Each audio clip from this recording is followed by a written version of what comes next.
Hello guys, welcome to Wi-Fi Info YouTube channel.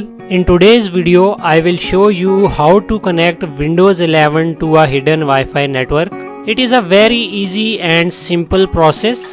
The interface of Windows 11 has changed a bit, but it is not difficult. To connect Windows 11 to a hidden Wi-Fi network, the first thing you need to do is click on the network option. Then click on the small arrow next to the Wi-Fi icon. When you click on the arrow, you will see a Wi-Fi named Hidden Network. Hidden Network means that the name of this Wi-Fi is hidden. So to connect to this Wi-Fi network, first you need to write the name of this Wi-Fi. So first of all, you have to write the name of this Wi-Fi, and after writing the name, press the next button. After pressing the next button, you have to write the password of this Wi-Fi. After writing the password, you have to press the next button again.